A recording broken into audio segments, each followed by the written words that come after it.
It's a hot chocolate kind of day. Hello friends, it's December the 6th. I had to go into work at 4 again today. I had a cleaning shift. So I actually have quite a bit that I want to get done this afternoon. I would like to do the dishes and clean the kitchen.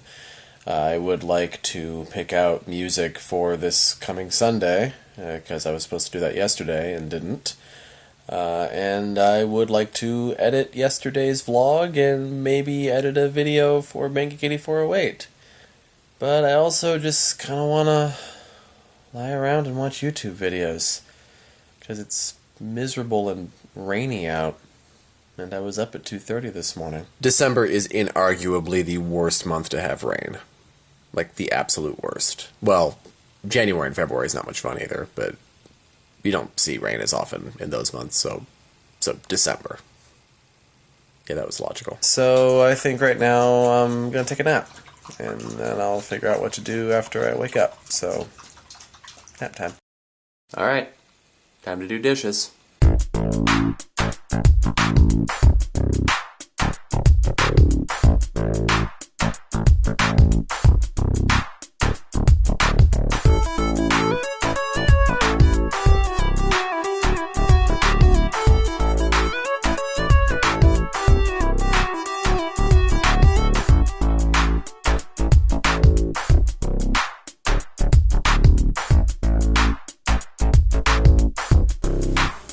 Done. And now, music is picked out, video from yesterday is uploading, and it is time for my daily excursion to try to get the dog to poop. The rain stopped, but it's still miserable out. Positively miserable. One of the things I've discovered about myself is that I don't do particularly well in bad weather. I'm not as motivated, I am grumpier, just not for me. Not to self-diagnose, but I'm fairly sure that I have seasonal affective disorder, where basically as it gets cold and wintry, I get increasingly depressed and miserable. So that's fun. But having something to do on a daily basis actually does seem to be helping a little bit. I probably would have just laid around all day this afternoon if not for the fact that I knew I had to edit yesterday's video and get it up. So doing that gave me a sense of accomplishment. Also doing the dishes and cleaning the kitchen felt pretty good, because the kitchen was actually getting kind of disgusting. So I was trying to think this morning about what I could talk about in today's video, and I remembered that today, December 6th, is the day of the Feast of St. Nicholas. St. Nicholas, of course, being one of the many figures who eventually became the inspiration for Santa Claus. Now, the only reason I really know that today is the day of the Feast of St. Nicholas is because back when I was in high school, my mother, the minister, was associated with I don't know if it's a pastor or a priest or what you would call a clergy person at a Greek Orthodox church, but she was associated with a couple of them, and there was an opportunity for my youth group to attend a Greek Orthodox service celebrating the Feast of St. Nicholas. I don't know if celebrating is the right word, but we'll go with it. Now, the guy that my mom knew, what he had in mind for us was that we would attend this service, they would do all the rituals, they would do all the things, and they would be explained to us. He would have an opportunity to explain what they were doing, why they were doing it, so it would be a learning opportunity for us. But that's not what happened, because the other clergymen, they were all men. The other clergymen decided that they didn't want to break with ritual or tradition. They had to maintain ritual and tradition, and so they just went forward with the service as it had always been and didn't explain any of it, and so we were just sitting there wondering why on earth they were swinging the chandelier all of a sudden. Seriously. Doing the poop walk. We're circling for a landing. Finding the spot. Anytime is good. There we go. We have a poop. And then a few years later, we once again got with this same clergy person, and he had us come to kind of a private ceremony. It was the same service, I think, but it was just him doing it, and he was able to explain everything. He was able to explain all the rituals and give us a better understanding of what was going on. It was over a decade ago, so I don't really remember any of it, but I do remember that I got much more out of that version of the service than I had gotten out of the previous one. And this, of course, got me thinking about religious practices in general, and rituals and traditions, and kind of our approach to this whole thing, and how it's doing a lot to alienate people. Back inside, Shadow was freaking out over something. I think it was another dog. So if you are or have ever been a church person or a regular churchgoer, then you know that we like our routines. We like things to be familiar. We don't like a whole lot of change, and certain church people tend to freak out if things change too drastically in one service. And church services tend to have a certain familiarity to them. They operate on tradition and ritual. And there are basically two types of worshiping nowadays. There's a traditional worship where you've got hymns and choirs and organs and whatnot, and there's a contemporary worship, which is usually supposedly more laid back, with contemporary Christian music that has more of a pop or rock feel, led by a praise band and that sort of thing.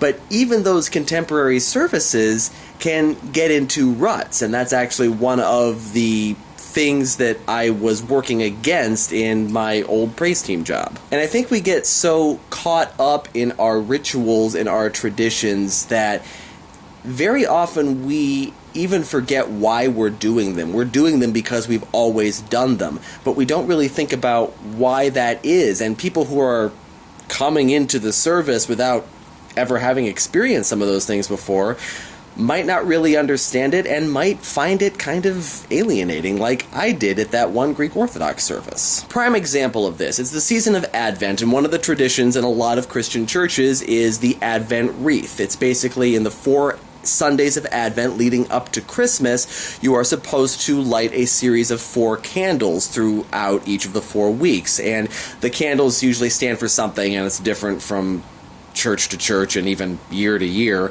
but it's very often virtues like hope and peace and joy and love, or aspects of the Christmas story like the prophets and the shepherds and Mary and Joseph and the angels and that sort of thing. So you light these 4 candles, and then on Christmas Eve you light a white candle in the middle of the wreath, which is the Christ candle, signifying the arrival of Jesus Christ born on earth. And in recent years, I feel like we've gotten to the point where we're doing the Advent wreath just for the sake of doing it. We've gotten to the point where we're lighting the Advent candles, but it's just an obligation. It's not something that we are doing because we understand why we're doing it or because of any symbolic nature or anything like that. It's just there. It's Advent, we have to light the candles now. And I have nothing against rituals and tradition. I actually really like a lot of the rituals of the church.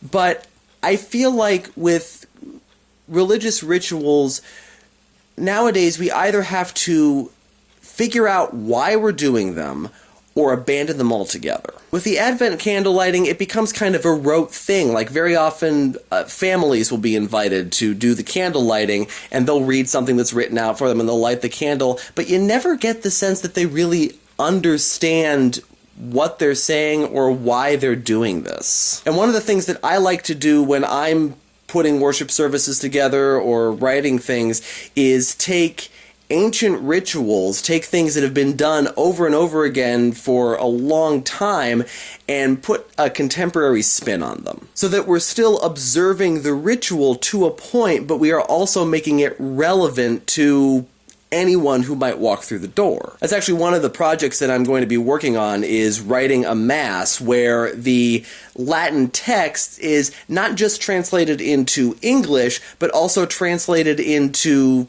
kind of contemporary language, kind of my own words, my own explanation for what each of these different aspects of the Mass means. Like the first part of the Mass, the Kyrie, is translated to Lord have mercy, Christ have mercy, Lord have mercy. That's pretty much it. It's pretty simple, but what does that mean? Why do we do that? And that's kind of what I'm delving into in that aspect of the Mass. I feel like faith is becoming a much more complicated thing in the world. The world is becoming increasingly secular, and people are drifting away from religion, but I don't think they're necessarily drifting away from faith or spirituality. I think they're just kind of put off by these traditions and these rituals, which to them don't really have any meaning anymore, and even to the people performing them, they don't really seem to have any meaning anymore. They're just doing it because they've always done it. And it's one of the many, many changes that I think needs to happen in religion in order to actually keep religion going in a secular world. I think that if religion stays the way that it is now,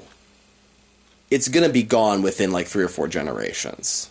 Like, just gone. Or at least so obsolete that it's not nearly as widespread as it is today. I don't know, just thoughts that I'm having today, and probably thoughts that I'll continue to have and dig into more deeply throughout the month of Advent, because it's a very religious season. But yeah, yesterday's vlog is uploaded, and I think I'm going to put this one to an end. So, thank you for joining me and listening to my ramblings on religion today, and until tomorrow, see you later.